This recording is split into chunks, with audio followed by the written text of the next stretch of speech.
প্রিয় দর্শক সকলকে ওয়েলকাম জানাচ্ছি রূপকথার রাতে। কেমন আছেন সবাই? আশা করছি ঘরে এবং বাইরে, দেশে এবং প্রবাসে যে যেখানে বসে এই মুহূর্তে এনটিভির পর্দায় রূপকথার রাত দেখছেন তারা সকলে ভালো আছেন, সুস্থ আছেন এবং আপনাদের সাথে রয়েছি আমি জয়া সাহা। দর্শক, ছোট কিংবা বড় রূপকথার গল্প শুনতে কিন্তু আমরা সবাই ভালোবাসি। আর তাই আমরাও কিন্তু শুক্রবার রাতে যখন ঘড়িতে 11:30 হাজির হয়ে যাই আপনাদের পছন্দের কিছু মানুষদের নিয়ে তাদের জীবনের রূপকথার গল্পগুলো আপনাদেরকে শোনাবার জন্য। আজকেও ব্যতিক্রম নয়, আজকেও কিন্তু আমাদের মাঝে এসে উপস্থিত হয়েছেন আপনাদের খুব পছন্দের দুজন মানুষ। তাহলে চলুন পরিচিত হয়ে নেই তাদের সাথে।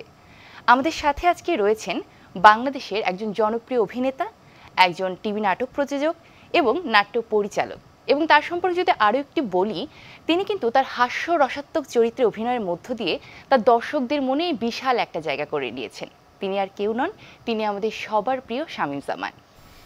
আপনাকে ওয়েলকাম করছি আর রূপকথার রাতে। কেমন আছেন? আলহামদুলিল্লাহ, ভালো আছি। দর্শক, আমাদের সাথে রয়েছেন আরও একজন তারকা। তিনি একাধারে অভিনেত্রী, একাধারে নৃত্যশিল্পী এবং তিনি কিন্তু একজন উপস্থাপিকাও। সুন্দরী এবং মিষ্টি মেয়ে মিম চৌধুরী আপু। আপু, আপনাকে অনেক অনেক ওয়েলকাম রূপকথার রাতে। কেমন আমাকে আছেন? আমন্ত্রণ জানানোর জন্য অনেক অনেক ধন্যবাদ এবং আমি ভীষণ ভালো আছি।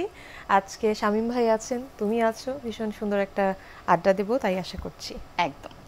আর দর্শকদের উদ্দেশ্যে বলে দিতে চাই, আমাদের স্ক্রলে কিন্তু একটি নাম্বার যাচ্ছে, আপনারা চাইলে আমাদেরকে ফোন করতে পারেন এবং কথা বলতে পারেন আপনাদের এই পছন্দের দুজন মানুষের সাথে।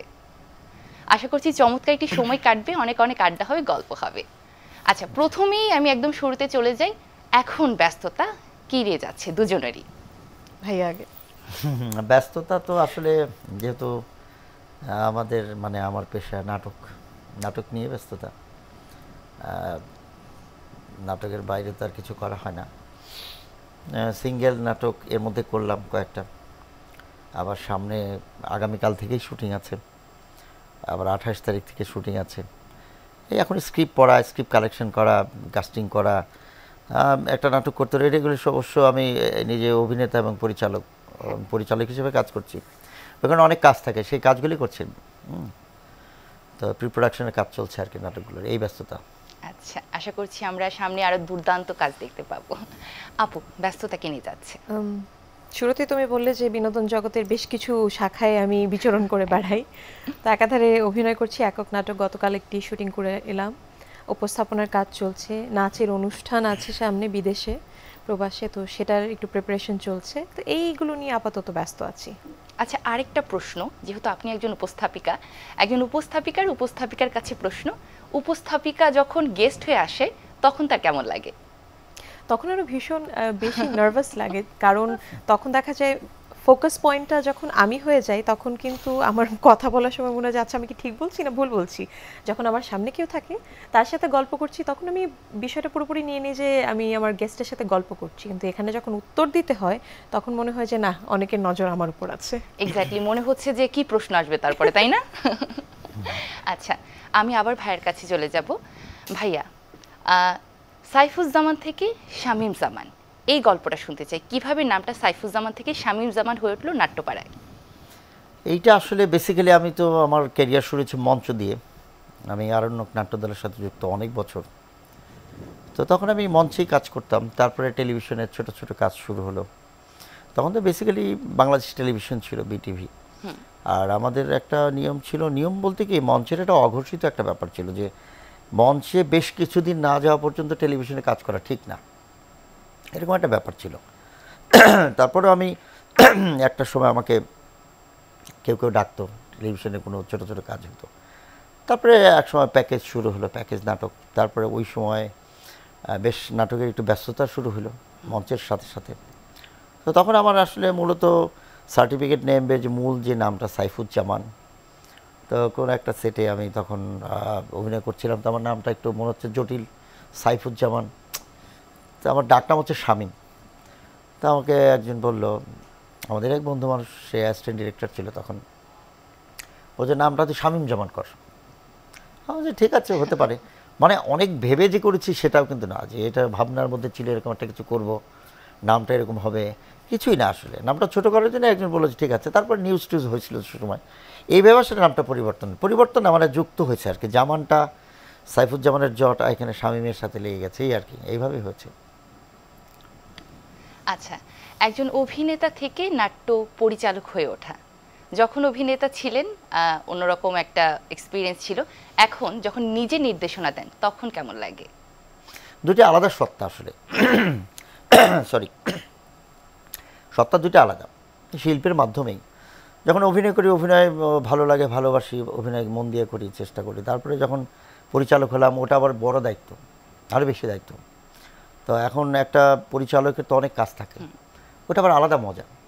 এটা পুরো জিনিসটাকে একটা স্ক্রিপ্ট কালেক্ট করা, তারপরে সেটাকে লেখানো, কাস্টিং করা, প্রিপ্রোডাকশন করে তারপর শ্যুটে যাওয়া, শ্যুট করে এডিট করা, মিউজিক করা, অনিয়ার দেওয়ার পরে কেমন দর্শকরা রেসপন্স করলো, কেমন নিল, এই বিষয়গুলো আসলে দুটোই আলাদা আলাদা। কিন্তু অভিনয় করলে যেটা হয় কি, শুধুই অভিনয় করে বাড়ি চলে আসা যাওয়া যায়, একটা ঠান্ডা মাথা থাকে। আমার যতটুকু অভিনয় আছে চেষ্টা করি ভালো করে চলে আসলাম।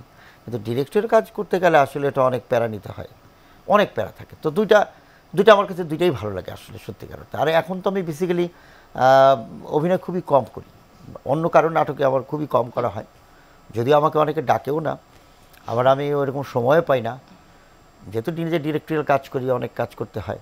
তো এখানে ডিরেক্টরিয়াল কাজের অনেক প্যারা থাকে, কারণ একটা যখন স্ক্রিপ্টটা একটা নাটক করব, ডেট ঠিক করার আগে অনেক কাজ থাকে, প্রিপ্রোডাকশন থাকে, অনেক ধরনের প্রস্তুতি থাকে। ওই কারণে এটার জন্য আমার বাইরে কাজ করা হয় না, কিন্তু আমি দুইটাই এনজয় করি, কিন্তু বেশি এখন এনজয় করি ডিরেক্টরিয়াল কাজে, ভালো লাগে। আচ্ছা, একই প্রশ্ন আপনার কাছে। আপু কিন্তু 2012 সালে একটি রিয়েলিটি শোর মাধ্যমে এসেছিলেন, আপনি একজন নৃত্যশিল্পী, তো এখন এই যে অভিনেত্রী হয়ে গেলেন কিভাবে? আসলে বলতে গেলে তো এটা আমি খুব সংক্ষেপে বলি। 2012 সালে যখন আমি যে রিয়ালিটি শোতে পার্টিসিপেট করি, সেখান থেকে বের হবার পরে আমাদের যে টাইটেল স্পন্সর ছিল, সেখান থেকে আমাদের ফার্স্ট সেকেন্ড থার্ডের মধ্যে একজনকে তারা মডেল হিসেবে তাদের একটা প্রোডাক্টের জন্য চেয়েছিলেন। তো কোনোভাবে হয়তো আমাকে পছন্দ হয়েছে। তো আমার একটি টিভিসিতে, প্রথম যে টিভিসিটি আমার করার কথা ছিল, সেটা ডিরেকশন দেওয়ার কথা ছিল আমাদের সকলের খুব পছন্দের একজন অভিনেতা মাহফুজ আহমেদের। আচ্ছা, তো যখন ওই বিষয়টা নিয়ে আমি আলাপ আলোচনা করতে যাই বা আমরা মিটিংয়ে বসি, তখন মাহফুজ স্যার বলেছিলেন যে উনি আমার একটা স্ক্রিন টেস্ট নিতে চান, যে আমাকে স্ক্রিনে কেমন লাগে একটা টিভিসির জন্যে। ওনার একটা নাটকে আমাকে হচ্ছে একটা ছোট্ট চরিত্রে স্ক্রিন টেস্টের জন্য বলেন, আমি যাই, উনি যেভাবে বলেন আমি কাজটা করি। করার পরে উনি আমাকে ওদিন বলেছিলেন যে তুমি নৃত্যশিল্পী, নাচের রিদম সেন্স আর অ্যাক্টিংয়ের ক্ষেত্রে রিয়াকশন সেন্স এটা হচ্ছে বিল্ট ইন, এটা কেউ তোমাকে করে দিতে পারবে না। তো তার 3 দিন পরেই আমার কাছে ওনার অ্যাসিস্ট্যান্ট ডিরেক্টর তখন ছিলেন আমাদের খুব পছন্দের একজন পরিচালক, এখন সাইদুর রাসেল ভাই। তো তখন হচ্ছে উনি আমাকে ফোন দিয়ে বলেন যে আপনার এরকম 2 দিন ডেট লাগবে। আমি তখন নাটক সম্পর্কে কিচ্ছু জানি না, হুট করে ফোন দিয়ে বলতেছে যে এরকম আপনার 1-2 তারিখ লাগবে নাটকের জন্য। আমি বললাম আচ্ছা। উনি আবার একটু পরে ফোন দিল, যে আমি কোনো রিয়াকশন দিলাম না, বলে আপনার কো আর্টিস্টকে আপনি জানেন? আমি বললাম না। বলে আপনার কো আর্টিস্ট মাহফুজ ভাই। আমি বললাম যে কো আর্টিস্ট? বলে আপনার সাথে যিনি অভিনয় করবে। আমি ওই মুহূর্তে বুঝতে পারলাম যে কো আর্টিস্ট কাকে বলে নাটকের ক্ষেত্রে। সেখান থেকে আমার নাটকের যাত্রা শুরু। আচ্ছা, তার আগে আপনি কো পার্টিসিপেন্ট শব্দটার সাথে পরিচিত ছিলেন।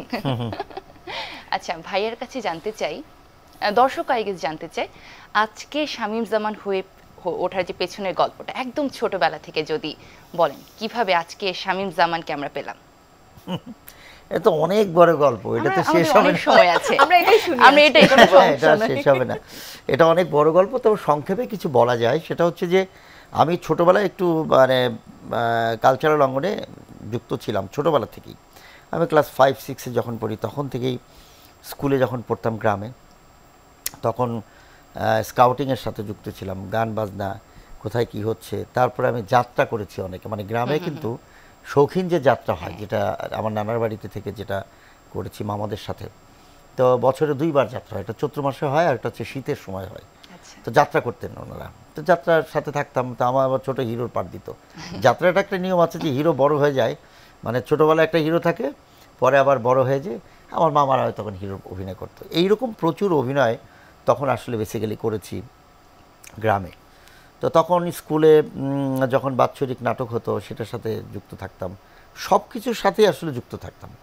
এই করতে করতে একটা সময় স্কুলে দেখলাম আমার রেজাল্ট খারাপ হয়ে গেছে, ভীষণ রকম খারাপ হয়ে, তখন আমি স্কুল চেঞ্জ করে ফেলি, অন্য স্কুলে চলে গেছি। যাওয়ার পরে তো আমার মন টন খারাপ, যে ঠিক আছে, তখন আমার মনে হলো যে ঢাকায় যদি যাই থিয়েটার করব। তো ঢাকায় যাব, আমার ফুফাতো ভাই ছিল আজাদ, ও ঢাকায় থাকে, ওখানে পরীক্ষা দিতে গেল। তো আমরা প্ল্যান করে, তো তখন 2 বছর প্রায় বছরখানে একটু ভালো পড়াশোনা করলাম, যে ঠিক আছে এখন তো ম্যাট্রিক পাস করতে হবে, ভালো রেজাল্ট করতে হবে। তা আমি ট্রাই করে ভালো একটা রেজাল্ট করলাম, তারপর ঢাকায় চলে আসছি। আসার পরে থিয়েটার খুঁজতেছিলাম, যে থিয়েটার আসলে কি, কোথায় যাব। তা আমার এক বন্ধু ছিল রতন সরকার, ও পুরনো ঢাকায় থাকতো, ওর সাথেই একটা মেসে উঠলাম। ওখানে একটা ইয়ে ছিল, ওই যে এখানে পাকিস্তান মাঠ বলতো এখানে, কারণ ওটা আমরা বাংলাদেশ মাঠ নাম দিয়েছিলাম পরে। তো ওই মাঠে নাটক হবে। তো আমি একটা ছোট্ট একটা দল, ঠিক বলা যাবে না, কয়েকজন মিলে একটু রিহার্সেল করে একটা নাটক করবে আর কি। তা আমি ওটার সাথে যুক্ত হলাম প্রথমে। ইমান বলে একটি নাটক আমার মনে আছে, ওইটা একটু ছোট্ট একটু অভিনয় করলাম। তারপরে চিন্তা করলাম যে আসলে এইখানে তো আসলে আমি থাকতে চাই না, এখানে তো আসলে মাত্র কোনো দলও না, বা ওরা এত কিছু জানেও না, বেটার কোনো জায়গায় যেতে হবে। তারপরে আমি আস্তে আস্তে একবার সময়ের সাংস্কৃতিক দল আছে, ওখানে আমি যুক্ত হলাম। ওখানে আমি আবার আগে থেকে যেটা ছিল যে আমি তবলা বাজাতে জানতাম, ঢোল তবলা এটা বাজাতে জানতাম আর কি।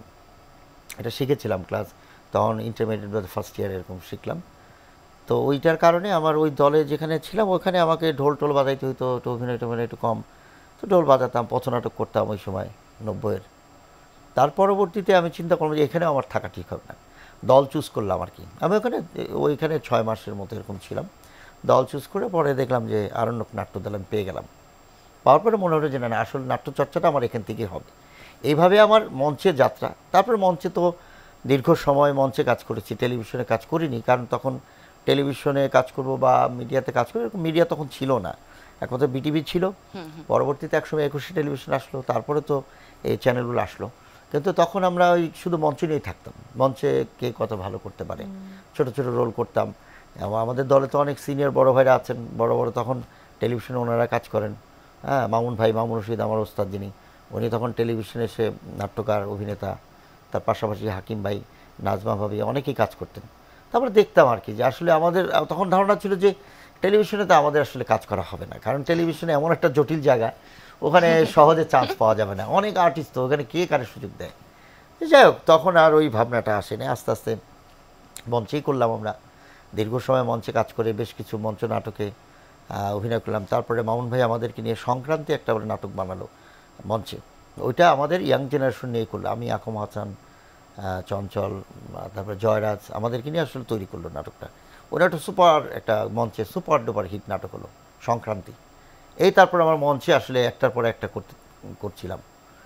তো এর মধ্যে আসলে টেলিভিশনে আসা, একবার আমাদের মামুন ভাই একটা বিজ্ঞাপন করবে, বিজ্ঞাপনটা ছিল এটা হলো ফ্যামিলি প্ল্যানিংয়ের বিজ্ঞাপন। আচ্ছা, ওই বিজ্ঞাপনে একটা ছেলে লাগবে অল্প বয়সী, যে অল্প বয়সে বিয়ে করতে গেছে, আসলে বিয়েটা হবে না আর কি, এরকম একটা ছেলে। তখন আমাকে মামুন বলে, আছে ঠিক আছে ওই করুক। তা আমি করলাম। তখন একটা মেয়ে ছিল আমার এগেনস্টে, তা কুদ্দুস ভাইয়ের একটা গান ছিল, আমকায়ো জামকায়ো তেঁতুল খায়, খুবই হিট হয়েছে ওই সময়। এই বিজ্ঞাপনটা করলাম, দেখলাম যে আমাকে অনেকে চেনে রাস্তার, এই সর্বনাশ, এত লোকজন ছিল।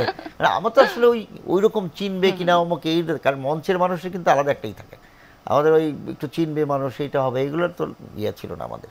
যাক, মানুষ তখন দেখলাম যে বেশ কিছু চিনে। এর পরবর্তীতে আমাকে আব্দুল্লাহ মামুন একটা নাটকে ডাকতেন, দ্রোহবিনাশ নাটকে।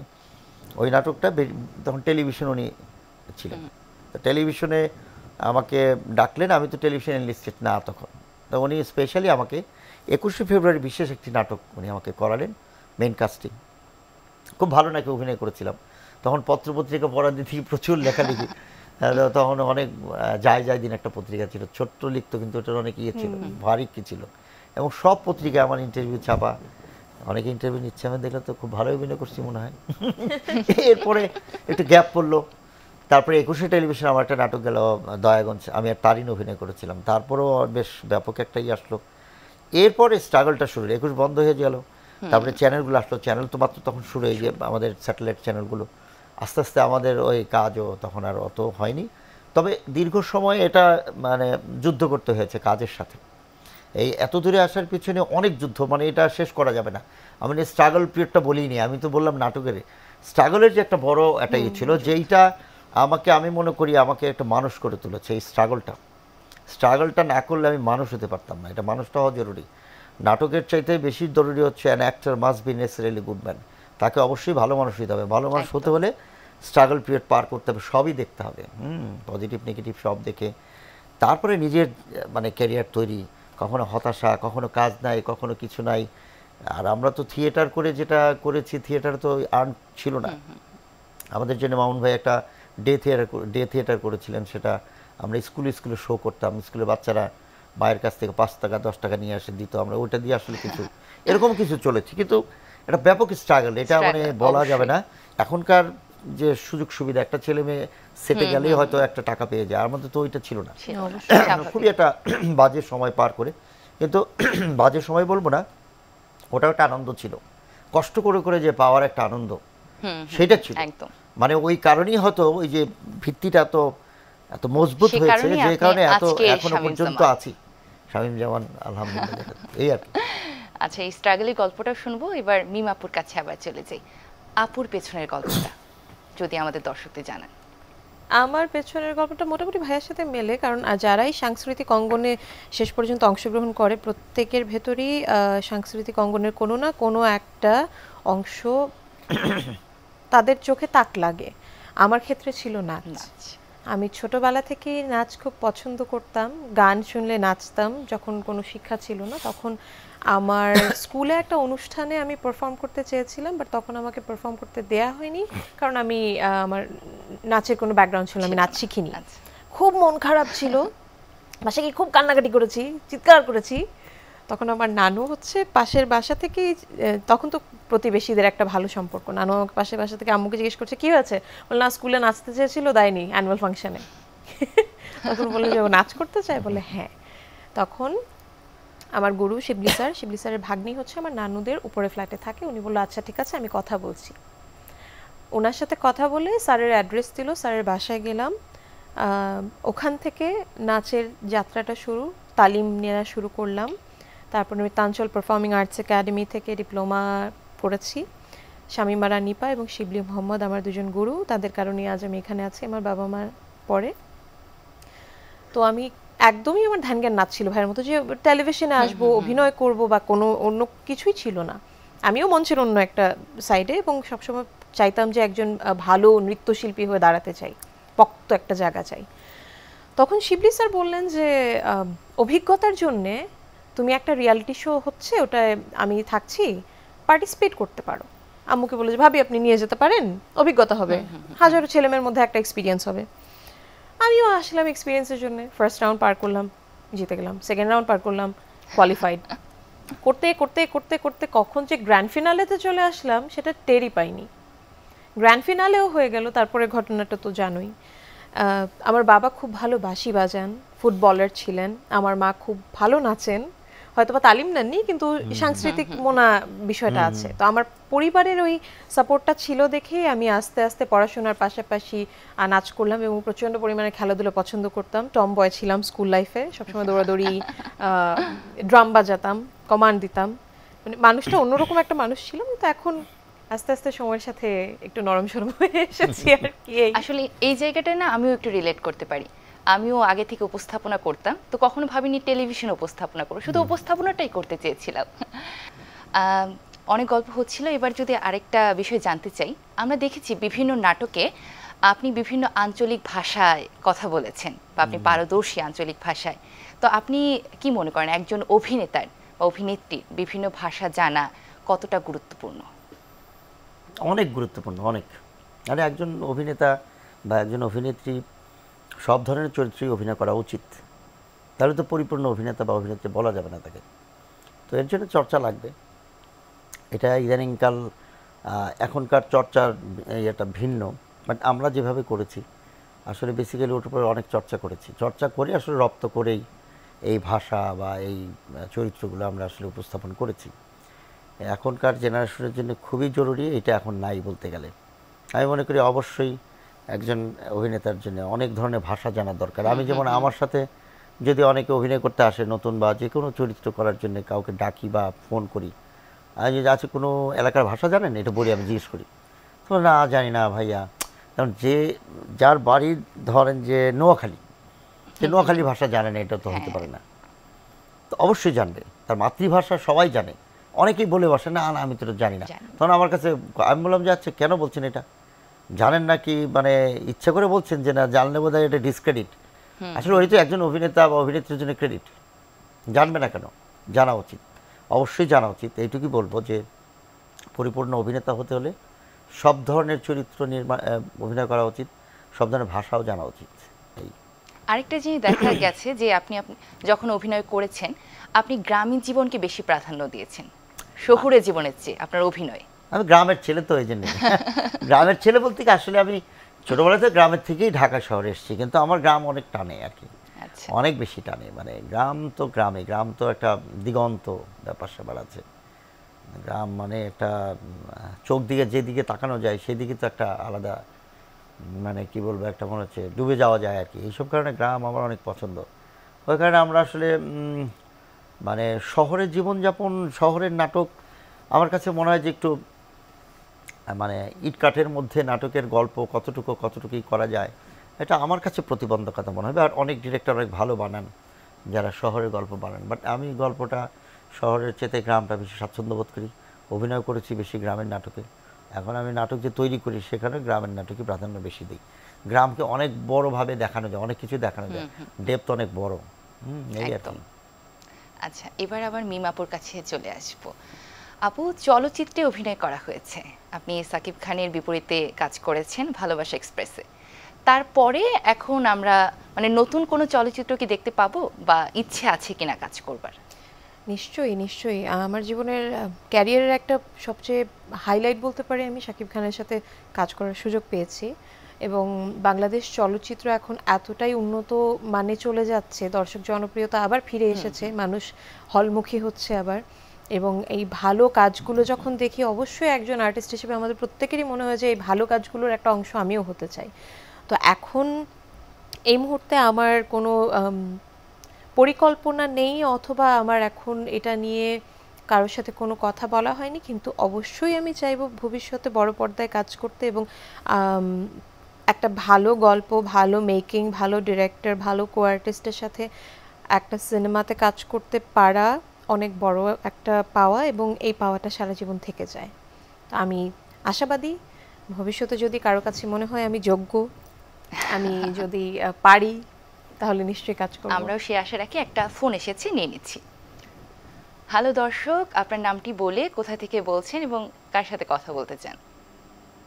আমার নাম সাইফুল আলম পান্নু, আমি ময়মনসিংহ সিটিতে থাকি। বৃহত্তর ময়মনসিংহবাসীর শুভেচ্ছা গ্রহণ করুন। আচ্ছা, কথা বলুন, কার সাথে কথা বলতে চান?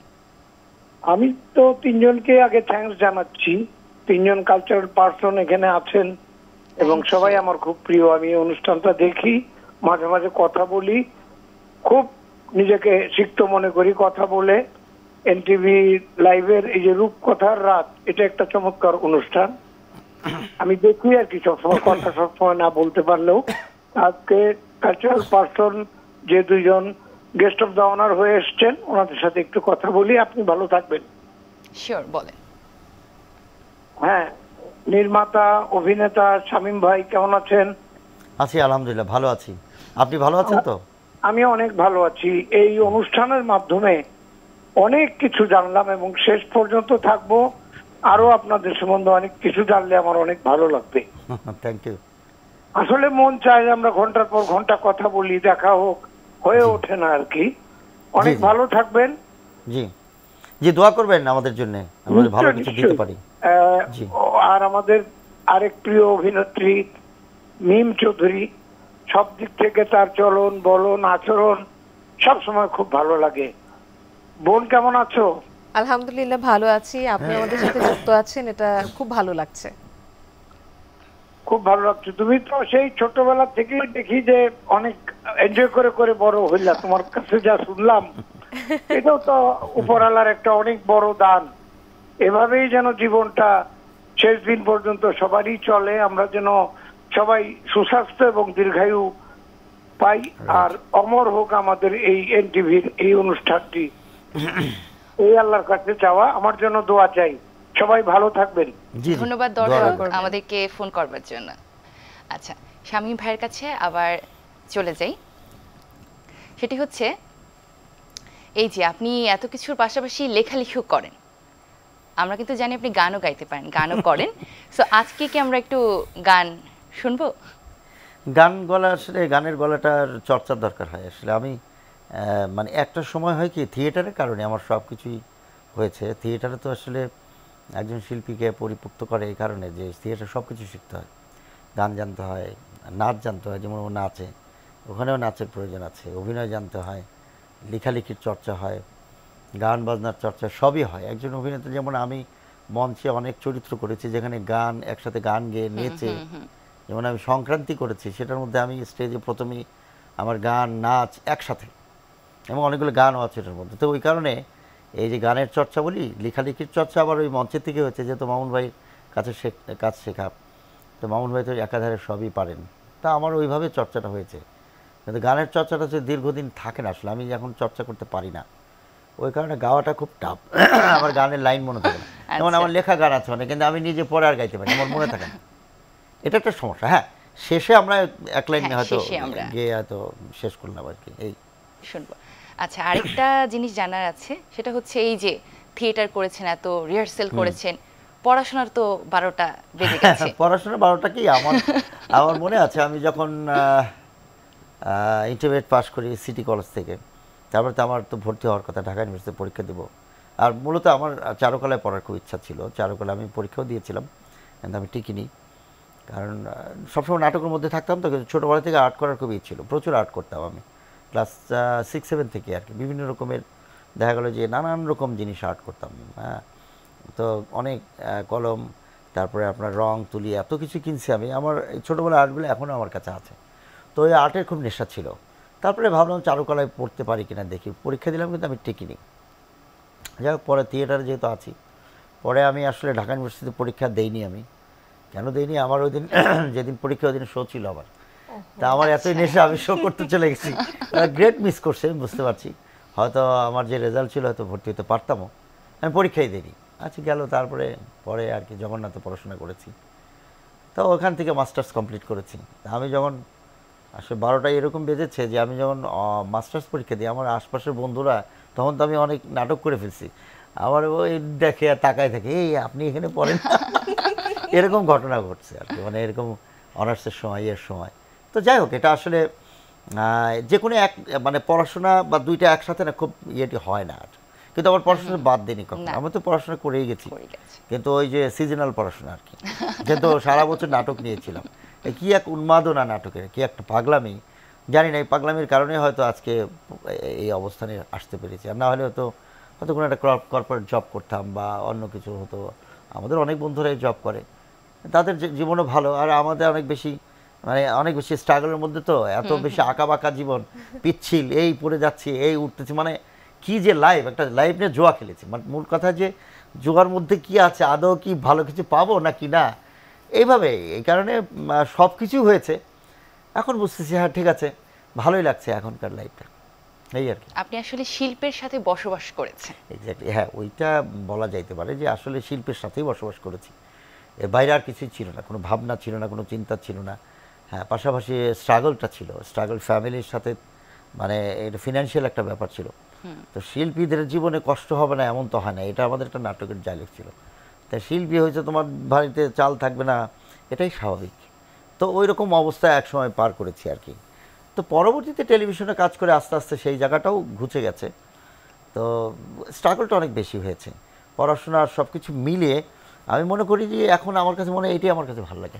জব যদি আমার মনে আছে, আমি সাংবাদিকতা করতাম এক সময়, তো অফিসে যাইতে হতো আমার ভালো লাগতো না আর কি। পরে একটা সময় চাকরি চলে গেল, আমি যা আর জীবনে কোনো চাকরি করবো না, আর কোনো দিন চাকরিমুখী হইনি আর কি, এই আর কি। আচ্ছা, ফ্রিল্যান্সার। খুব ভালো। আর আসলে ওরকমটা না হলে আমরা হয়তো আপনাদেরকে পেতাম না এইভাবে, হয়তোবা। আচ্ছা, মিমাপুর কাছে চলে যাই। ব্যক্তি মিম কেমন, ব্যক্তি জীবনে মিম চৌধুরী কেমন? ব্যক্তি জীবনে মিম চৌধুরী নাটকে আমরা বিভিন্ন চরিত্রে দেখি মিম চৌধুরীকে, ব্যক্তি মিম কেমন? ব্যক্তি মিম একদম চাইল্ডিশ, একদমই চাইল্ডিশ। প্রচণ্ড বই পড়তে পছন্দ করে, প্রচণ্ড ইমোশনাল। কোনো একটা সুন্দর গান শুনলেও হয়তো বা কেঁদে দেয়, কোনো একটা স্যাড সিন দেখলেও হয়তো বা কেঁদে দেয়। আমার ভেতরে অনুভূতি অনেক বেশি কাজ করে, আর আমি খুব চাপা স্বভাবের। আমি রেগে গেলে চুপ হয়ে যাই, আর মানুষকে খুব সহজে বিশ্বাস করি। এই হচ্ছে ব্যক্তি জীবনের মিম। আচ্ছা, আজকে ভালোই হলো, মানে আমার এই প্রশ্নে নির্মাতারাও জানতে পারলো মিম চৌধুরী আসলে কেমন। না, মোটামুটি নির্মাতারা জানে, কারণ দেখা যায় যে শুটিং সেটেও দেখা যায় আমি বইটা নিয়ে বসে থাকি, এবং অনেক সময় আমার বই হাত থেকে টেনে নিয়ে বলে যে আপা সিনটা পরে বইটা রাখে। একই জানা, ব্যক্তি জীবনে ভাইয়া কেমন? আমার তো মানে ভালোই মনে হয় নাকি, এরকম সাদামাটা হ্যাঁ ভালো তো অবশ্যই আমরা জানি। না, আমি একটা নিজেকে নিজে জাজ করার জন্য কিছু জিনিস মনে করি। ভালো মন্দ আসলে খুব আপেক্ষিক, এবং সবাই বাইরের সবাই বলতে পারে আমি কেমন মানুষ, কি আবার নিজেরটা নিজে বলাটা খুব মুশকিল। কিন্তু একটা জিনিস মনে হয় যে আমি তো কারো কোনো দিন ক্ষতি করি না, কারো যেহেতু ক্ষতি করি না, কুচিন্তা মাথায় নাই, ভালো কিছুই আছে, সহজ সরলভাবে চলাফেরা করি, এবং কোনো জটিলতা দেখলে ওখান থেকে একটু দূরে সরে যাই, তো অনেক কিছুই এড়িয়ে চলি। তা আমার কাছে মধ্যে ভালোই নিরিবিলি থাকি, মানে কোনো ঝামেলা নাই, ঝামেলা থেকে বাই বাই মাপ চাই অন্যদিকে যাই। সো আমার তো মনে হয় ভালোই আর কি, আমি জানি না। কিন্তু ব্যক্তি জীবন আমার মতো করে আমি মনে করি ভালো, এবং যারা আশপাশে আমার সাথে কাজ করে তারা আরও বেশি ভালো বলতে পারবে যে আমি মানুষটা কেমন, আমার সব কিছু কেমন, এই আর কি। আচ্ছা, আমি মনে হয় মানে আমরা যখন মেকআপ রুমে ছিলাম তখন একটু শুনছিলাম যে দুজনের একসাথে কাজ করার একটা প্ল্যানিং চলছে, সেইটা সম্পর্কে কি একটু বলা যায় কিনা? হ্যাঁ, এর মধ্যে আমাদের একটা নতুন সিরিজ করব আমরা। সিরিজটা শাদি মোবারক, সেই নাটকে ও একজন অভিনেত্রী আমাদের। আমরা কয়েকদিন আগে ওরা কাস্টিং করেছি, একসাথে কাজ করা হবে সামনে 28 তারিখ থেকে শুটিং, সেইটার কাজ শুরু হবে একসাথে। এবং ওর সাথে আরও অন্য কাজ হয়েছে, অভিনয় করেছি একসাথে, ডিরেক্টরিয়াল কাজ না। আমরা ওদের চেন্নাইতে একসাথে, চেন্নাই মোশারফ আমি, আমরা চেন্নাইতে কিছু নাটক করেছিলাম। তো তখন এই চেন্নাইতে ও গিয়েছিল, আমরাও ওখানে ছিলাম, একসাথে অভিনয় করেছি, বেশ কাজ করেছি ওখানে। তো সামনে প্ল্যানিং আছে, সামনে কাজ হবে। আচ্ছা, এই যে বললেন একসাথে কাজ করেছেন, মানে মজার কোনো এক্সপিরিয়েন্স আছে কিনা ওই সময়টার? এবং মোশাররফ করিম স্যারের কথা বললেন, তার সাথে যে তিনজন মানুষ তো আপনার কানেক্টেড, সো এই নিয়ে কোনো গল্প আছে কিনা? আসলে আমরা যখন চেন্নাইতে শ্যুট করেছি, ওখানে আমি ভীষণ এনজয় করেছি, কারণ ভাইয়া ছিলেন, ভাবি ছিলেন, মোশাররফ ভাই ছিলেন, ভাবি ছিলেন, একটা ফ্যামিলির সাথে ছিলাম। ওখানেই রান্নাবান্না করেছি, ওখানেই আমরা সারাদিন একসাথে থেকেছি, গল্প করেছি, আড্ডা দিয়েছি, কাজ করেছি। তো আমার এক্সপিরিয়েন্সটা খুব ভালো ছিল। আমি এর আগে দেশের বাইরে কখনো নাটকের জন্য কাজ করতে যাইনি, তো এবার গিয়েছি এবং আমার পজিটিভ এক্সপিরিয়েন্স। অভিনেতা হিসেবে ভাইয়াকে প্রথমবারের মতো পেয়েছিলাম, আমার সৌভাগ্য, এবং ভাইয়ার ডিরেকশনে কাজ করতে যাচ্ছি, এটাও আমার জন্য অনেক বড় একটা পাওয়া। এবং সবচেয়ে বড় কথা যেটা হচ্ছে, যখন সিনিয়ররা থাকে তখন অনেক কিছু শেখার থাকে, একদম অনেক কিছু শিখেছি। আচ্ছা, চেন্নাইয়ের আবহাওয়া কেমন লেগেছে? গরম? একটু গরম ছিল, প্রচন্ড গরম, ডিসেম্বরেও কিন্তু ওদের অত শীত নাই, গরম, রোদ, পুরো রোদ। আচ্ছা, একজন নির্মাতা হিসেবে যদি বলি, ধারাবাহিক নাটক এবং সিঙ্গেল নাটকে যদি বলি, দুটোর মধ্যে কোনটা প্রেফার করেন, বা পার্থক্য যদি বলেন নিজের মতো করে?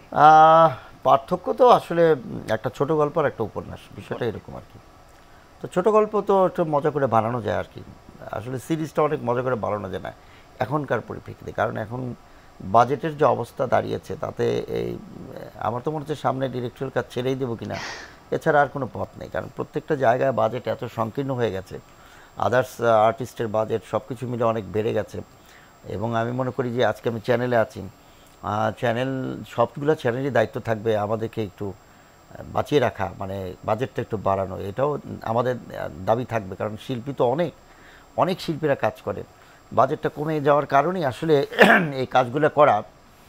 যেমন সিরিজটা প্রথম দিকে আগে অনেক মজা করে বানাতে পারতাম, কারণ বাজেটটা এখন এত সীমাবদ্ধতা, এটা আসলে খুব মুশকিল। সীমাবদ্ধতা শুধু বাজেট না, এর মধ্যে আর্টিস্টের সংকট, রাইটারের সংকট, এবং শিডিউল সংকট, ইয়াং জেনারেশন যারা আসছে তাদের মোবাইল সংকট। মোবাইল সংকট দ্যাট মিনস মোবাইল মানে এই যে মোবাইলে থাকে, ধরো কনসেন্ট্রেশন নাই, একটা ভালো একটা চরিত্রকে ঠিকমতো ফুটিয়ে তোলার জন্য যে প্রস্তুতি দরকার, অনেক কিছু পাওয়া যায় না আর কি। এই সব কিছু মিলিয়ে আসলে একটা সংকট, তার মধ্যে কিন্তু আমরা করে যাচ্ছি। আমাদের তো পেশা এটা, এমন যত যাই বলি আমাদের এটা না করলে তো পেট বাঁধবে না, করতে হচ্ছে। তবে সিঙ্গেল নাটক, আমার তো আসলে সিঙ্গেল নাটক ফিল্ম তো আসলে বুঝলে ফিকশন, তো ফিকশনটা অনেক মজা করে বানানো যায় যদি একটু ভালো বাজেট পাওয়া যায়। তো এখন যেহেতু একটা সুবিধা হয়েছে যে অনেকগুলো প্ল্যাটফর্ম আসছে, টেলিভিশনের পাশাপাশি ইউটিউব আসছে, আবার ওটিটি প্ল্যাটফর্ম আছে, যদিও আমি ওটিটিতে কাজ করিনি। তো এই সব প্ল্যাটফর্মে কাজ করলে বাজেটটা একটু ভালো পাওয়া যায়, তখন বানানো যায়। আমি গতবারই এনটিভিতে একটা নাটক বানিয়েছিলাম, গাড়িওয়ালা। এই গাড়িওয়ালা নাটকটি অসাধারণ, এবং আমি যতটুকু বাজেট পেয়েছিলাম ভালো লেগেছিল। আমি মোশাররফকে নিয়ে, তানিয়া বৃষ্টি ছিল, আমার এলাকায় গিয়েছিলাম। গাড়িওয়ালা যারাই দেখেছে এর ভিউ ভালো হয়েছে, এবং যারাই দেখেছে অনেক সুন্দর কমেন্টস, মানে চমৎকার একটা ফিল্মের মতো বানিয়েছিলাম। যে এখন এই মুহূর্তে যেই ধরনের ট্রেন্ডি কাজ চলছে, ট্রেন্ডের বাইরে গিয়ে আমি এমন একটা গল্প করেছি, আমি গল্প এখানে বলার চেষ্টা করেছি, নদীভাঙা মানুষের জীবন। আচ্ছা, যদি বলি এখনকার যারা নাটকে কাজ করছেন বা অভিনয় করছেন বা নাটক নির্মাণ করছেন, তরুণ এই মানুষদের জন্য আপনার নির্দেশনা কি থাকবে বা অবজারভেশনটা কি তাদের নিয়ে? না, নির্দেশনা বলা যাবে না, কারণ সবাই যার যার মতো কাজ করে। যাই হোক, as a senior। পরামর্শ অ্যাজ এ সিনিয়র পরামর্শ না, এটা আলোচনা থাকতে পারে যে সবাই, মানে আমি যেটা মনে করি যে কাজটি করবে সেই কাজটি জেনে কাজটি করা উচিত, আর কিছুই না।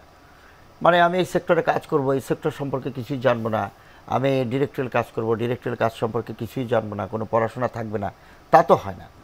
এখন কিন্তু অনেক ছেলে মেয়ে ভালো করছে, অনেক ছেলেরাই কিন্তু, ইয়াং জেনারেশন অনেক ভালো ভালো ছেলে এখন চমৎকার চমৎকার ফিকশন বানাচ্ছে, ড্রামা বানাচ্ছে বা ওটিটি বানাচ্ছে। এখন কিন্তু একটা অনেক চেঞ্জ আসছে।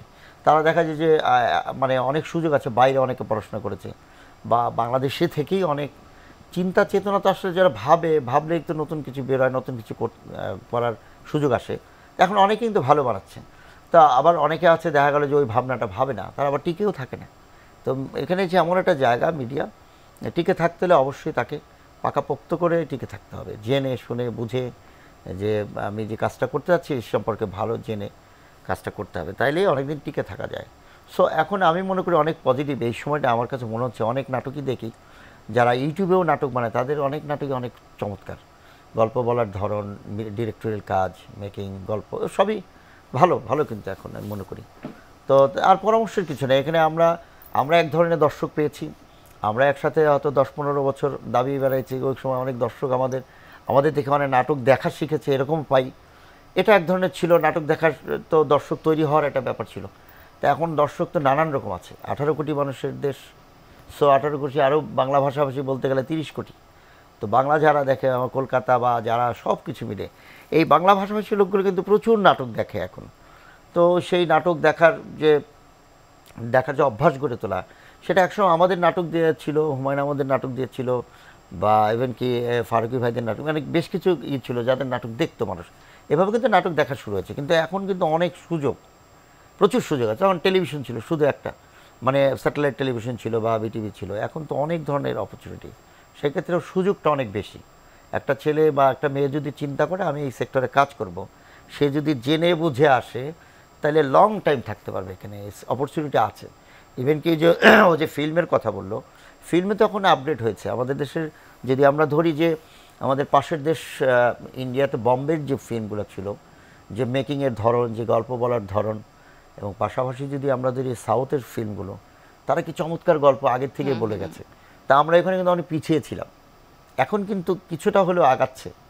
আমাদের অনেক মেকার আছে, অনেক ডিরেক্টর আছে, তারা কিন্তু ওইভাবে ভাবছে যে আমরা কেন এইভাবে বানাতে পারবো না, আমরা বানাই, একটু বাজেট বাড়াই। আমাদের যদিও মার্কেটটা অনেক ছোট, কিন্তু সব কিছুই কিন্তু ডেভেলপ হচ্ছে। আমি মনে করি এটা আমার এখন দৃষ্টিভঙ্গিটা এরকমই মনে হচ্ছে যে অনেক কিছু আগাচ্ছে এবং ভালো হচ্ছে। এটা কন্টিনিউ করবে যদি যে মেকার বা যে অভিনেতা যে লিখে সবাই কিন্তু যে চর্চার মধ্যে থাকে। চর্চার কোনো বিকল্প নেই, এটা লং টার্ম, এটা মানে 1000 মাইল দৌড়, 100 মাইল দৌড় না আর কি। সে কারণে এখানে যারা লং টাইম চিন্তা করবে, জেনে বুঝে চিন্তা করবে, ভালো হচ্ছে এই আর কি। আচ্ছা, চলচ্চিত্রে কাজ তো করা হয়েছে, এখন চলচ্চিত্র ভবিষ্যতে নির্মাণের পরিকল্পনা আছে কিনা? চলচ্চিত্র নির্মাণের জন্য তো অনেক বছর প্ল্যান করতেছি, স্ক্রিপ্ট লিখতেছি, এই করতেছি, কিন্তু কেন যেন হচ্ছে না। আমার ওই জায়গায় কোথায় আটকে আছে আমি জানি না। চলচ্চিত্র অভিনয় করেছি আমি, আধিয়ার ছবিতে অভিনয় করেছি। আধিয়ার ছবিতে বেশ ভালো একটা চরিত্র, মানে 2টা হিরো ছিল, এক হিরো করেছিলাম আমি। সেখানে অনেকেই হল থেকে বের সময় কান্নাকাটি করেছে আমার অভিনয় দেখে। তো তারপরে আরও কিছু শর্ট ফিল্ম করেছিলাম, কিন্তু এরপর আর চলচ্চিত্র অভিনয় করা হয়নি, কারণ ওই সময়টা একটা চলচ্চিত্র মনে হয় দুঃসময় যাচ্ছিল আর কি, আমার মনে হয়। আর আমরা হয় কি, যেহেতু মেইন স্ট্রিমের হিরো না, চলচ্চিত্র বা ইয়েতে দুই রকমেরই থাকে, একটা হিরো থাকে, হিরোর বন্ধু থাকে, এরকম একটা পরিবার থাকে, আর মা বাবা চরিত্র এরকম থাকে। আর তো তেমন কোনো চরিত্র ওই সময় গল্পের মধ্যে ছিল না। তা আমার কথা হচ্ছে যে ওই সময় অনেকেই বলেছে চলচ্চিত্র করার জন্য, কিন্তু তখন বললাম যে গল্পটা কীরকম। তো গল্প শুনলাম, বলে যে এখানে কী আছে, হিরো আছে। তো হিরো আর কি আছে, হিরোর এক বন্ধু আছে, তেন বন্ধুর চরিত্র তো আমি করবো না, আমি চলচ্চিত্র না করলে আমি করবো না, আমি চরিত্র করবো, ছোট্ট একটা চরিত্র করবো, চরিত্র হয়ে উঠতে হবে আমাকে, ওইরকম একটা গল্পের ওরকম একটা চরিত্র দিতে হবে যেটা আমি করতে পারি, করার সুযোগ আছে, সেটা করব। তো ওই নানান কারণে আমার তখন চলচ্চিত্র করা হয়ে ওঠেনি। আর পরে যখন ডিরেক্টরের কাজ করলাম, তারপরে তো চলচ্চিত্র বানানোর জন্য লেখা শুরু করলাম চলচ্চিত্র। আমার খুব ইচ্ছা ছিল একটা কমেডি ফিল্ম বানাবো, আমার বন্ধু মোশাররফকে নিয়ে বানাবো, এরকম অনেক প্ল্যানিং করে রাখছি। না আমরা অবশ্যই সামনে সেটা দেখব, দেখব, অবশ্যই দেখতে পাবো। আবার আরেকটা ফিল্ম আছে, 2-3টা ফিল্ম লেখা আছে। আমি জানি না এই ফিল্মগুলো কবে এটা মানে করতে পারবো, আমরা এটা দোয়া আমার করি জানা নেই। নিয়ার ফিউচার ফিল্মগুলোর হোক, আমরা দেখি, আমরা পার্টিসিপেট না করি। না, অবশ্যই আমি খুবই আগ্রহী চলচ্চিত্র করার জন্য, কিন্তু এখন দেখি কবে হয়। আমি অনেক দিন যাবতই ওয়েট করছি, লিখছি, লেখা কমপ্লিট, গল্প লেখা আবার চেঞ্জ করছি, এইগুলোর মধ্যে আছি আর কি, কিন্তু কেন জানি হয়ে উঠছে না, আমি ঠিক জানি না এই আর কি। আচ্ছা ঠিক আছে, আমরা চাই খুব জলদি হয়ে উঠুক, আমরা অধীর অবশ্যই। আগ্রহে থাকবো। Right. আচ্ছা, আবার চলে যাচ্ছি মিমাপুর কাছে। ভাইয়ার কথা থেকে আসি, চরিত্র বা স্ক্রিপ্ট ডিসাইড করার ক্ষেত্রে কোন কোন বিষয়গুলো আপনি লক্ষ্য রাখেন? কোন স্ক্রিপ্ট আমি করব, কোন স্ক্রিপ্ট আমি কাজ করব না? এটা না একদম আমার ক্ষেত্রে হয় কি, ইন্টুইশন যে ব্যাপারটা কাজ করে। আমি যখন একটা গল্প পড়ি, জাস্ট নর্মাল একটা গল্পের বই পড়ার মতো, যদি আমি একটা ক্যারেক্টার পড়ে আমার মনে হয় যে আমার ভেতরে কোনো রকম একটা অনুভূতি কাজ করছে, ভালো লাগা খারাপ লাগা যেটাই হোক, তখনই গিয়ে আমি এই কাজটা করি। আমি অনেক গল্প দেখা যায় যে করি শুধুমাত্র নারী কেন্দ্রিক চরিত্র আছে বা হিরো কেন্দ্রিক চরিত্র আছে, এরকম না। গল্পটা এমন কিছু হতে হবে যেটা সামাজিক মেসেজ আছে কোনো একটা। যদি পিওর কমেডি হয় সেটা এক হিসেব, জনরা তো আছে অনেকগুলো। যে গল্পই পড়ি না কেন, সেটা পড়ে যদি আমার কিছু অনুভূতি হয়, অনুভব করি, ভালো খারাপ যেটাই হোক, যেই জনরারই হোক, তখন গিয়ে আমি কাজটা করার চেষ্টা করি। আচ্ছা, একজন আর্টিস্টের বা একজন শিল্পীর সামাজিক দায়বদ্ধতা কতটুকু আছে বলে আপনি মনে করেন তার কাজের মাধ্যমে? একজন আর্টিস্টের সামাজিক দায়বদ্ধতা আমার কাছে মনে হয় যে প্রত্যেকটা মানুষের যতটুকু আছে তারও আছে। কিন্তু হ্যাঁ, একজন মানুষ যার কাছে দর্শক শ্রোতার যে একটা ভালোবাসার জায়গাটা আছে, যাকে আমরা বলি ফেম, যার ফেম বিষয়টা আছে, যার একটা কথায় বা একটা আচরণে অনেক মানুষ প্রভাবিত হবে, তার দায়বদ্ধতাটা সবার থেকে একটু বেশি।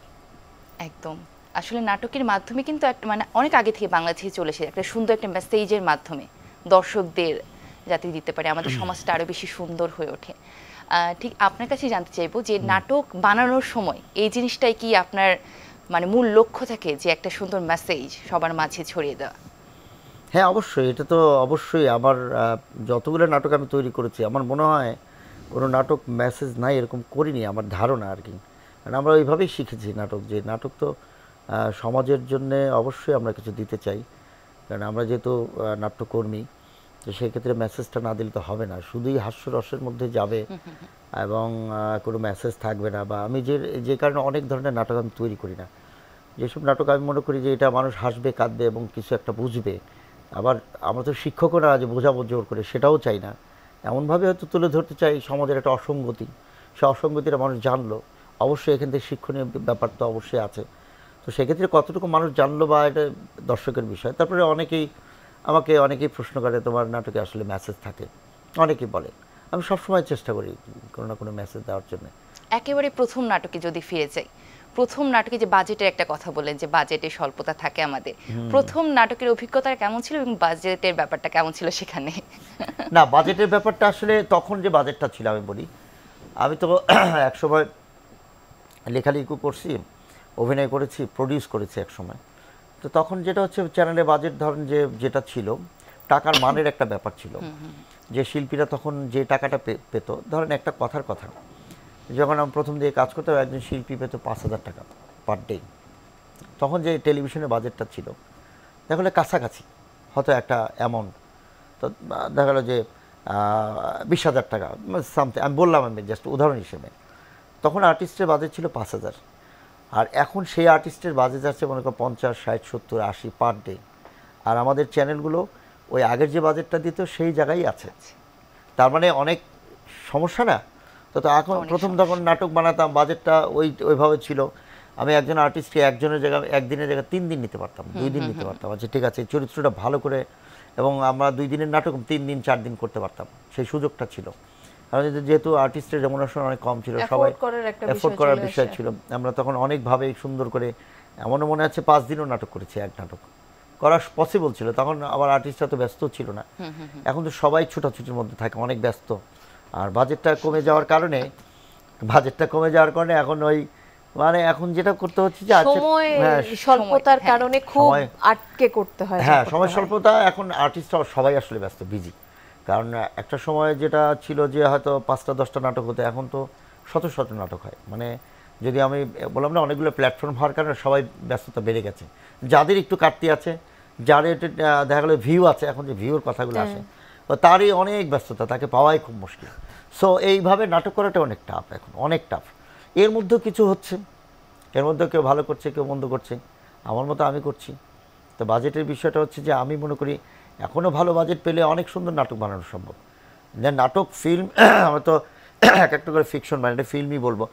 তো এখন এখানে ওটিটি, যেমন আমি যদি বলি যে ওটিটিতেও দেখে অনলাইনে, হয়তো টাকা দিয়ে দেখে, আবার কিছু কিছু ফুটেজ থাকে তার, আমাদেরটা অনলাইনে দেখে।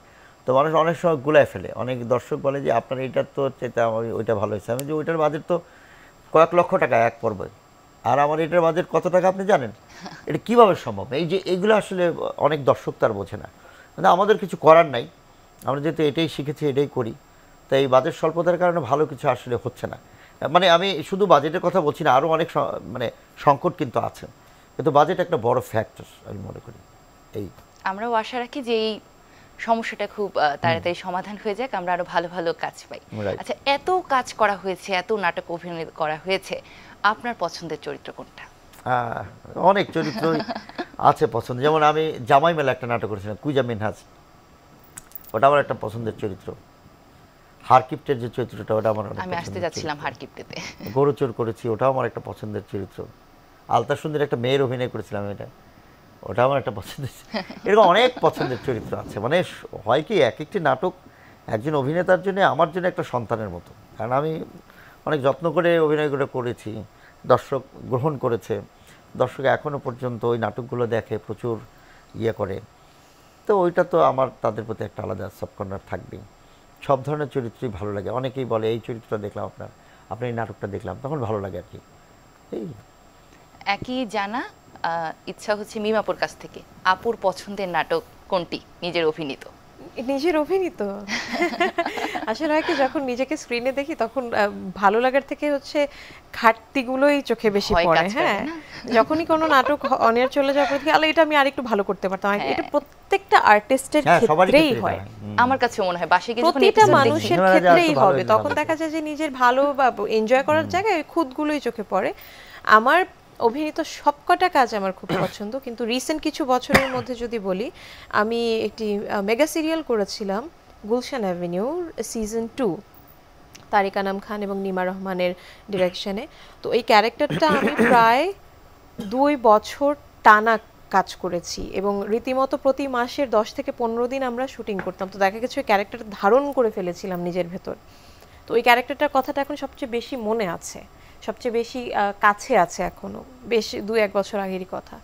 তো এছাড়াও আমার সবচেয়ে পছন্দের কাজ এখন পর্যন্ত, আমার একদম জীবনের শুরুর দিকের কাজের মধ্যে একটি হচ্ছে কেবলই রাত হয়ে যায়। কাজটি আমরা জহুরুল ইসলাম মেডিকেল কলেজে করেছিলাম, মেডিকেল স্টুডেন্টের ক্যারেক্টার করেছিলাম। ওই চরিত্রটা আমার ভীষণ পছন্দ। আচ্ছা আচ্ছা, প্রিয় সহশিল্পী যদি বলি, কে? প্রিয় সহশিল্পী, এক একজনের সাথে কাজ করার এক্সপিরিয়েন্স এক এক রকম, প্রত্যেকেরই কোনো না কোনো বিষয়ে সবচেয়ে বেশি পছন্দ। আমার সৌভাগ্য হয়েছে আমি মোশাররফ ভাইয়ের সাথে কাজ করতে পেরেছি, চঞ্চল ভাইয়ের সাথে কাজ করতে পেরেছি, শামীম ভাইয়ের সাথে কাজ করতে পেরেছি, যারা অনেক বড় বড় অভিনয় শিল্পী। তারিক আঙ্কেলের সাথে কাজ করার সুযোগ পেয়েছি, মাহফুজ স্যারের সাথে কাজ করার সুযোগ পেয়েছি। যারা সিনিয়র এরা প্রত্যেকেই আমার খুব পছন্দের, কারণ প্রত্যেকের ডাইনামিক এক এক রকম এবং এক একজনের কাছ থেকে এক এক ধরনের জিনিস শিখেছি। আমি খুব রিলেট করতে পারি, এই জন্য আপনার কাছে জিজ্ঞেস করা। একটা রিয়েলিটি শোর পরে মানুষ ভাবে আমরা স্টার হয়ে যাই রাতারাতি, আপনার ক্ষেত্রে কেমন ছিল ব্যাপারটা, রিয়েলিটি শোর পরের জীবনটা? এটা বলতে গেলে হ্যাঁ, সবারই ধারণা একটা রিয়েলিটি শো করে আসছে তো রাতারাতি স্টার হয়ে গেল, ওকে তো সুযোগ দিবে। হ্যাঁ, রিয়েলিটি শো করে আসা খুব হেয় করে দেখা হয়, কিন্তু একটা রিয়েলিটি শো জেতা it's not a matter of joke, এত সহজ না। হাজার হাজার ছেলেমেয়ের মধ্যে অডিশন দিয়ে একদম হাড্ডাহাড্ডি লড়াই করে নিজেকে এতগুলো মানুষের মাঝে প্রমাণিত করে আসা। এমন না যে কারোর সাথে সম্পর্ক ভালো আছে দেখে আমাকে একটা কোনো জায়গায় প্ল্যাটফর্মে দিয়ে দিল, শিখে সেটাকে প্রয়োগ করে সেখানে নিজের একদম সবচেয়ে ভালো পারফরমেন্স দিয়ে নিজের যোগ্যতা প্রমাণ করে পরবর্তীতে এই জায়গাটায় আসার পরে যখন মানুষজন খুব হেয় করে দেখে তখন অবশ্যই খারাপ লাগে। এবং তখন যেটা হয় যে একটা রিয়েলিটি শো করে তুমি এসেছো, হ্যাঁ ও তো রিয়েলিটি শো করে আসছে, ওকে তো সুযোগ দিবেই। এক্স্যাক্টলি। আবার এটার একটা অন্য দিক আছে, তুমি তো রিয়েলিটি শো করে আসছো, তুমি শেখো নাই, তুমি জানো না। আমরা তো সবটা জেনে আসিনি, আমরা যতটুকু জানি সেটা প্রয়োগ করে এসেছি, সেটা প্রয়োগ করে এই জায়গায় এসেছি, এখন বাকিটা শিখবো। কিন্তু সেটা শেখানোর কেউ থাকে না। কিছু কিছু সংখ্যক মানুষজন জীবনে আছে যারা শেখায়, সবাই কিন্তু সেই কোঅপারেশনটা দেখায় না। ইভেন কোয়ার্টিস্টদের ক্ষেত্রে ধরো তুমি যখন একটা জায়গায় বসবে, তুমি যদি কোনো একটা ভুল করো, এখন সবাই বলবে কেন তুমি তো রিয়েলিটি শো জিতে এসছো, তুমি কেন এটা ভুল করলে? মানুষ মাত্রই ভুল, আমার তো ভুল হবে, আমি যেটা জানতাম আমি সেটা প্রয়োগ করে এখানে এসেছি, সেটা চর্চা করে এসেছি। কিন্তু এখন কি করতে হবে, তুমি উপস্থাপনার কাজ করেছো, বাট একটা লাইভ শো কিভাবে হোস্ট করতে হয় সেটা কিন্তু তুমি শিখে আসোনি, তাই না? এক্স্যাক্টলি। আমি নাচ করেছি, আমি কিভাবে অভিনয় করতে হয় সেটা শিখে আসিনি, এখন শিখবো। কিন্তু সেই কোঅপারেশনের জায়গাটা থাকে না, এটা একটা নেগেটিভ দিক। এটা আমাদের ক্ষেত্রে অনেক বেশি আছে, আমি জানি না বিশ্বে কোথাও আছে কিনা। আমাদের দেশে মনে করি যে প্রত্যেকটা ক্ষেত্রেই এই যে পারিপার্শ্বিক যে মানুষরা থাকে, সিনিয়র হোক জুনিয়র হোক পাশাপাশি হোক, কখনো কেউ কোঅপারেশন করতে চায় না, কেউ সাহায্য করে একটা অনুষ্ঠান যে ভালো করব, একটা প্রোডাকশন ভালো করব, সেটা চিন্তা কারো থাকে না। সবার চিন্তা থাকে যে আমি আমারটা করে যাব, সে কি করলো আমার দেখার বিষয় না। এক্স্যাক্টলি। এবং মানে সবাই যেটা ভাবে শিল্পীদের অনেক টাকা, হ্যাঁ তাদের শিল্পীরা লাখ লাখ টাকা ইনকাম করছে, কস্টিউমে কত টাকা লাগে।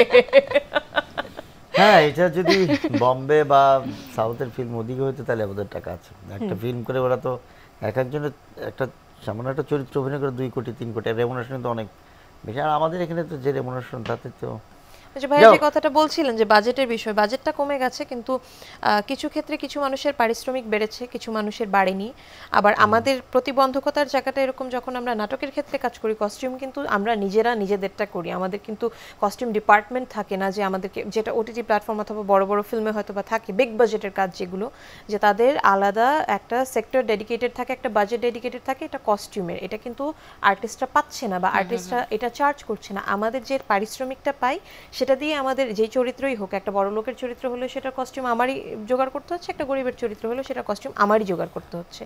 যাতায়াত ভাড়ার একটা বিষয় থাকে।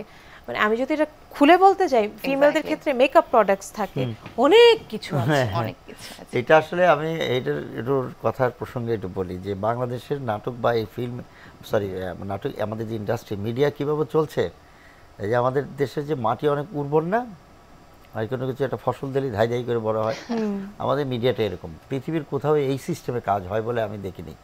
প্রতিটি সেক্টরে যে মানে এই একটা মানে ফিল্ম বা একটা ফিকশন বা একটা নাটক তৈরি হবে, তার পিছনে যে সেক্টর থাকে, যে মেকআপ একটা সেক্টর, কস্টিউম, সব কিছু আলাদা আলাদা সেক্টর। কিন্তু আমাদের এই বাংলাদেশে মানে কোনো কিছুই নাই, মানে যারটা শেষই করো, ডিরেক্টর শুধু এইভাবে কাস্টিং করবে, এইভাবে নাটক করো, আর এত স্বল্প সময়ের মধ্যে। যেমন আমার সেটে একবার কলকাতার একজন ভালো ডিরেক্টর এসেছিলেন, বলে তোমরা কীভাবে করো, 2 দিনের মধ্যে একটা ড্রামা করে ওইটা আবার দর্শক এত দেখে, মানে এত ভালো করে কি করে করো? তার মানে আসলে আমাদের সবারই মাথা কিন্তু উর্বর। এমনভাবে এই কায়দায় নাটক কিন্তু বা ফিল্ম কেউ পৃথিবীর কোথাও করে না। আরও বেশি ডিটেইলিং, আরও বেশি বাজেট নিয়ে অনেক সুন্দর করে করে। কিন্তু আমরা এমন একটা পেশার সাথে যুক্ত আছি যে একটা স্যারাবেলার মধ্যে আছি, সকালে ভাত খাওয়া লাগবে, ভাতটা খাইয়া একটু ঘুমাইলাম, বাইরে গেলাম, অফিসে গেলাম, এর মধ্যে আছে আর কি। তার মধ্যেও কিন্তু ভালো কাজ হচ্ছে। মানে আমি বলতে চাচ্ছি ওই যে এটা কিন্তু পজিটিভ দিক, যে এর মধ্যে অনেক ছেলে পেলে ভালো কিছু করছে। বা আমরা অনেক অনেক ভালো নাটক বানিয়েছি। কিভাবে যেটা আসলে আমাদের স্কিল হইতে পারে, আমাদের মেধা হইতে পারে, জানি না, মানে সংকটের কারণে ভালো কাজ হয়, মানে স্বল্পতার কারণে অনেক ভালো কাজ হয়। মানে আমরা একটা পেশা হিসেবে নিয়ে নিচ্ছি, আমাদেরকে যে কোনোভাবেই ইম্প্রোভাইজ করে যে কোনোভাবে করে ফেলতে হবে। এই যে করে যে একটা চর্চা, এটা আমাদের জন্য অনেক পজিটিভ এবং নেগেটিভ এই কারণে যে প্রপার হয়তো যদি আমরা এই কাজগুলো করতাম, প্রতিটি সেক্টরের লোক আলাদা থাকতো, বাজেট থাকতো, কাজটা করতে একটু সময় পেতাম, এটা পড়ে শুনে ভালো মতো করে, তাহলে আরও বেশি বেটার হতো। সেটা তো পসিবল না, কিন্তু এইভাবেই কিন্তু অনেক ভালো কাজ হচ্ছে। এই আর কি, এটা উর্বর দেশ, আমাদের ব্রেন উর্বর, আমরা অনেক কিছু পারি, এটা ভালো পারি। মনে হলো যে একটা সময় বলে না যে কি হয়েছে, গরুর মাংস দিয়ে ভাত খাচ্ছি, কিভাবে এক গরু চুপ দিয়ে আমরা রীতিমতো ওভাবেই কাজ করি। কিন্তু আবার সরি আমি একটু ইন্টারাপ্ট করি, এর মধ্যে আবার কিছু কিছু ছেলে মেয়ে, কিছু কিছু ছেলেরা বা এখনকার ওরা আবার কিন্তু একটু প্রপারলি কাজ করে। যেমন বিজ্ঞাপন সেক্টরে কাজটা প্রপারলি হয়, ওটিটিতে প্রপারলি হয়, কিন্তু আমাদের ড্রামা সেক্টরে প্রপারলি এই জিনিসটা এখন আসেনি। তার মধ্যেও এখন দেখি যে ইউটিউবে কিছু বাজেট ভালো হয়, তারা কিন্তু ভালো ক্যামেরা, ভালো এই সেক্টরগুলো নিয়ে কিন্তু কাজ করছে, এটা তো আগাচ্ছে। মানে বলছি যে এই যে মানে হয় কি, একটার পরে একটা আসে, এক সময় একরকম হতো, এখন আবার একরকম হয়, আবার আরো আর ডে বাই ডে এগুলো হবে, এগুলো হচ্ছে আর কি, পজিটিভ জায়গাগুলো তো আছে। আমরা আশা রাখি আমাদের চ্যানেলগুলো যখন পে চ্যানেল হয়ে যাবে, বিজ্ঞাপন নির্ভর না হয়ে, তখন এই সমস্যাগুলোর সমাধান হবে, আমরা আশা রাখি। আচ্ছা, আরেকটা জানার আছে, সেটা হচ্ছে এই যে এত বছর ইন্ডাস্ট্রিতে আছেন, এত কিছু দিয়ে গেছেন, এত কাজ করেছেন, দিন শেষে কোনো আক্ষেপ, এই বাজেটের ব্যাপারটা বাদই দিলাম, অন্য কোনো আক্ষেপ থেকে গেছে কিনা, কোনো না পাওয়া? না পাওয়া এমন একটা জিনিস, পাওয়া না পাওয়ার বেদনা কিন্তু সবসময় থাকে, কিন্তু এটা সবসময় ধরে রাখা যাবে না। আমার মনে হচ্ছে সাময়িক কীরকম, যেমন আমি মনে হলো যে আমি এই জিনিসটা করতে পারলাম না বা পেলাম না, তাৎক্ষণিক কিছু হয়তো মন খারাপ হতে পারে, কিন্তু এটা ধরে থাকিনি কখনো। এই আক্ষেপ ধরে যদি থাকতাম তাহলে আগেই মিডিয়া থেকে বিদায় নিতে হতো, কখনো এই জিনিসটা করতে নেই। আমি মনে করি যে সব কিছু পজিটিভ, পজিটিভ এই কারণে যে আচ্ছা আজকে আমার এটার জন্য আক্ষেপ হচ্ছে, হলো না, কালকে অবশ্যই হবে এই জিনিসটি, অবশ্যই আমি সেটা করব। যেমন আমার ফিল্ম, আমার খুব ইচ্ছা ফিল্ম বানাবো, কিন্তু ফিল্ম বানাতে পারছেন, তার মানে আক্ষেপ নাই, কিন্তু হয়তো কোনো না কোনোভাবে হচ্ছে না, একটা বাজেট সংকট, মানে আমার প্রডিউসার আছে, সবই আছে, বাট গল্প বলি বা যে কোনো কারণে হচ্ছে না, হয়ে যাবে। আসলে আক্ষেপ করে লাভ নাই, আমি মনে করি আক্ষেপ করলে পিছিয়ে যেতে হবে। আমি এরকম একটা মানুষ যে দেখি যে এটা হচ্ছে না, আচ্ছা ঠিক আছে, আমি ওটার পিছনে আর লেগে থাকি না, আমি সামনে আগাই। আমি অনেক কিছু করতে পারিনি, অনেক বড় কিছু না, বাট আমার ব্যক্তি জীবনটা, আমি তো খুব একটু ঘরকোণে টাইপের মানুষ, আমার মতো করে আমি চলি, আমার ছোটো একটা সার্কেল আছে, বন্ধুবান্ধব আছে, তো ওইভাবে আমি চলি। মানে হয় কি যে তাতে করে ভালো থাকা যায়। অনেক কিছু করে অনেক হইলো না, এইটা সেটা করে তো লাভ নেই আসলে, বেসিক্যালি ক্ষতিটাই বেশি। ওই চিন্তা করতে গেলে আমার শিল্প ভাবনাটাই আসবে না হয়তো, আমি এগুলো ভাবি না কখনো। এই জন্য আক্ষেপ বলে আমার কাছে কিছু নেই, সাময়িক আছে, যেটা বললাম হলো, এখন মনে হলো পরে আমি ভুলে যাই। এই ভুলে যাওয়া জিনিসটা আমার ভিতরে অনেক পজিটিভ করেছে, আমার লাইফটাকে অনেক সুন্দর করেছে, নাহলে আমার পেছনটা অনেক বেশি হয়ে যেত, মানে খারাপ হয়ে যেত। মানে হয় কি, মানুষের আক্ষেপ থাকলে মানুষ এই আমার এটা হলো না, আমার এটা হলো না, এও পেয়ে গেল, অমুক হলো, এই বিষয়টা যার ভিতরে ঢুকবে সে আগাতে পারবে না কোনোদিনও এটা করা উচিত না একজন শিল্পীর ক্ষেত্রে। আমারটা আমি যতটুকু পেরেছি, আমার যতটুকু মেধা আছে, আমার যতটুকু আছে, তো আমারটা ওইটুকুই হবে। আমি চেষ্টা করব ডে বাই ডে এটা হচ্ছে বেটার কিছু করা যায় কিনা, ভালো কিছু করা যায় কিনা, আরও বেটার। না পারলে কিছু করার নাই, চেষ্টা করতেছি, কিন্তু এটি নিয়ে কোনো আক্ষেপ নাই, আমার ওটা হয় নাই, আমি করেছি তো অনেক কিছু, মানুষ তো ভালোবাসে, দর্শক তো ভালোবাসে, সত্যি হ্যাঁ। আর তারপরেও আরেকটা যদি বলি ফিনান্সিয়াল জায়গা, হয়তো আমার চেয়ে অনেকের অনেক কিছু আছে, তাতে কিছু যায় আসে না, আমি তো খারাপ নাই, আমি তো ভালো আছি আলহামদুলিল্লাহ। এই ভালো থাকাটাই জরুরি, ভালোর তো সংজ্ঞা আছে, আমার এতটুকু ভালো, অনেক বড়তে ভালো, ছোটতে ভালো, মাঝারিতে ভালো, আমার যতটুকু আছে আমি এটা, এই জন্য কোনো আক্ষেপ নেই। আচ্ছা এই আচ্ছা, এখন একটা যে জিনিস দেখা যায় সেটা হচ্ছে ভিউর উপর ভিত্তি করে ভালো কাজ খারাপ কাজ বিবেচনা করা হয়, বা ভাইরাল, যেটা আপনাদের সময় হয়তো ছিল না, এই শব্দগুলো, আপনাদের কাজের ধরনটা ভিন্ন ছিল, কাজ করার এটা ভিন্ন ছিল। এইটাকে আপনি কিভাবে দেখেন যে এখনকার সময় যে ট্রেন্ডে আমরা গা ভাসিয়ে দিচ্ছি? এটা তো আসলে টেকনোলজির কারণে হয়েছে। টেকনোলজি, আমরা যখন, আমার মনে আছে আমরা যখন গরুচোর, ওয়ারেন, পত্রমেতেলি, হারকিপ্ট এরকম করি, তখন তো সিডি ডিভিডি ছিল। তো তখন এই ডিভিডিতে মানুষ শুনতাম যে অনেক ডিভিডি বিক্রি হচ্ছে, অনেক মানুষ দেখে, মানে চেনে মানুষগুলো, আমাদের নাটকগুলো দেখে, চ্যানেলেও দেখে। পাশাপাশি যখন ডিজিটাল আসলো, তখন আবার ইউটিউবে যখন আসলো, আমাদের ওই নাটকগুলো অনেক ভিউ। হঠাৎ দেখি যে একটা নাটকে আমার মনে আছে জামাই ষষ্ঠী না কোন নাটকে 2 কোটির উপর ভিউ। বলছি এত কি লোক দেখে ফেলছে, বাপরে বাপ। এরকম আমার প্রচুর নাটক আছে 2 কোটি 2.5 কোটি ওই সময় প্রথম যে নাটকগুলো যখন ইউটিউবটা আসে। তো তখন ধর ভিউর আসলে এই যে ছিল না, প্রতিযোগিতা ছিল না, দৌড় ছিল না।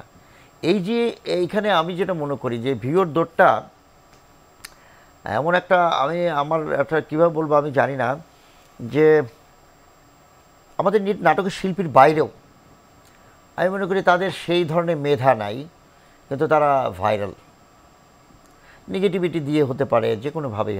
আর ইউটিউব বা এই ফেসবুকের অ্যালগোরিদম এমনভাবে তৈরি করা, যেটা আপনি এখন মনে করবেন একটা জিনিস এখন দেখলেন, আপনি দেখলেন মজার ছলে, ওইটা আপনাকে আবার একটু পরে আবার দেখাবে। আর একবার যদি আপনি দেখেন, আপনার কাছাকাছি আপনি দিনে যদি 2বার 3বার দেখেন, ওই আসতেই থাকবে। তো এখন এইভাবেই কিন্তু অ্যালগোরিদম হয়ে ভিউটা হয়। এখন এই ভাইরাল জিনিসটা আসছে, এতে করে শিল্পের মান আসলে পড়ে গেছে সত্যিকার অর্থে। ভাইরাল হয়ে তো শিল্পী হওয়া যায় না, ভালো কিছু নির্মাণ করা যায় না। এখন ভিউর দৌড় হচ্ছে, অনেকেই করছে, কারণ এটার সাথে পেশা, অনেকের সাথে অনেকের জীবিকা নির্বাহ, জীবিকা জড়িত। যেমন অনেকে ইউটিউব চ্যানেল আছে, বা চ্যানেলেরই আমাদের অনেক চ্যানেল, সব চ্যানেলই ইউটিউব চ্যানেল আছে, সেখানে ভিউর একটা বিচার করে। এখন কে কার নাটক কীভাবে দেখবে মুশকিল। অনেক ভালো নাটক দেখলো না, আবার দেখলো এমন একটি নাটক ওইটা মানে আমাদের কাছে মানহীন মনে হচ্ছে। কিন্তু এইটা কিছুদিন আগে ছিল না। কিন্তু আমি মনে করি, আমার তো খুব একেবারে অনেক বেশি বয়সে তা তো না, কিন্তু আমরা দেখলাম কয়েকটা জেনারেশন দেখলাম, যখন শুধু টেলিভিশন ছিল বিটিভি, সেটাও দেখেছি। স্যাটেলাইট আসলো, স্যাটেলাইটে একটা যৌবন দেখেছি, স্যাটেলাইটে কাজ করে আমরা বড় হয়েছি, সেটাও দেখেছি। ইউটিউব আসছে, সেটাও দেখেছি। সিডি তারপরে স্যাটেলাইটের পরে ডিভিডি সিডি আসলো, সেটাও দেখলাম। ইউটিউব আসলো, সেটাও দেখলাম। ফেসবুক, সেটাও দেখলাম। সবই তো দেখলাম। কিন্তু দিন শেষে আমরা যেটা করেছি, তখন ভিউরই ছিল না, কিন্তু মানুষ চিনতো, দেখতো, আলোচনা করতো, সমালোচনা করতো, পজিটিভ বলতো যে আরে এই নাটকটা দারুণ করেছেন আপনি। এখনকার অনেক নাটকই আছে যারা একটা ফ্যামিলি নিয়ে সবাই মিলে দেখাটা একটু টাফ হয়ে গেছে, এরকম একটা ব্যাপার আছে। আর একটা ব্যাপার হচ্ছে যে ভিউটা কী হয়, মানে আপনি দেখবেন যে অ্যালগোরিদম ওখানে একটা বয়স দেওয়া থাকে 18 থেকে মানে অর্থাৎ 24 বা 25 থেকে 35, 35 থেকে 45, মানে এরকম ক্যাটাগরি করা আছে যে এরকম লোকগুলো দেখে। দেখা গেল যে টিনেজার যে বয়সটা, ওই টাইমে ওইটার দর্শক বেশি। তো এই যে এরা নাটক দেখছে, তো তাদের তো আসলে বেসিক্যালি অনেক সময় রোমান্টিক নাটক দেখে, অনেক সময়। কিন্তু এই যে সব ধরনের দর্শকের জন্য নাটক, এটা আমরাই তৈরি করেছি।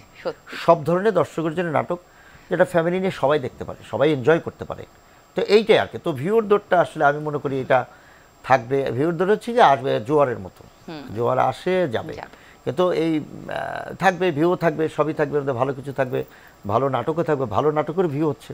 সো এখানে আসলে ওই টেকনোলজিতে এটা বলা খুব মুশকিল। এই ভিউর জোয়ারে আমাদের সেই সুন্দর কনসেপ্টগুলো চলে আসুক, শুধু আমরা ভিউকে প্রাধান্য না দিই। আমরা একেবারে শেষ পর্যায়ে চলে এসেছি অনুষ্ঠানের, শেষ করতে হবে।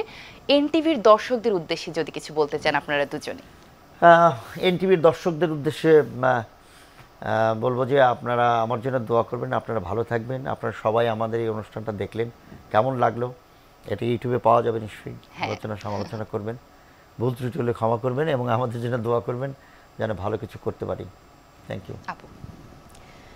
সবাই অনেকক্ষণ ধরে আমাদের কথা শুনছেন, আমরা গল্প করছি, আশা করি আপনাদের ভালো লেগেছে।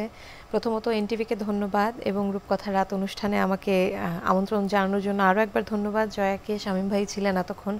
আপনারা বেশি বেশি করে বাংলা নাটক দেখবেন, ভালো কাজ দেখবেন, যাতে আমরা আরও বেশি কাজ করতে পারি। আপনারা যদি উৎসাহ না দেন, আমরা কিন্তু আসলে উৎসাহিত হতে পারবো না। এবং সর্বশেষ আমার জন্য সকলে দোয়া করবেন। আপনাদের দুজনকে অনেক অনেক ধন্যবাদ আজকে এখানে আসবার জন্য, এতটা সময় আমাদেরকে দেওয়ার জন্য। অনেক সুন্দর একটা সময় কাটলো। Thank you so much. এবং যারা পেছনে আছেন এই প্রোগ্রামের সবাইকে অনেক ধন্যবাদ, অনেক কষ্ট করেছেন। Thank you. দর্শক, কথায় কথায় আমরা অনুষ্ঠানের একেবারে শেষ পর্যায়ে চলে এসেছি। আগামী রূপকথার রাত দেখবার আমন্ত্রণ জানিয়ে বিদায় নিচ্ছি আমি এখানেই, জয়া সাহা। সেই পর্যন্ত সবাই ভালো থাকুন, সুস্থ থাকুন, সত্য এবং সুন্দরের সাথে থাকুন। শুভরাত্রি।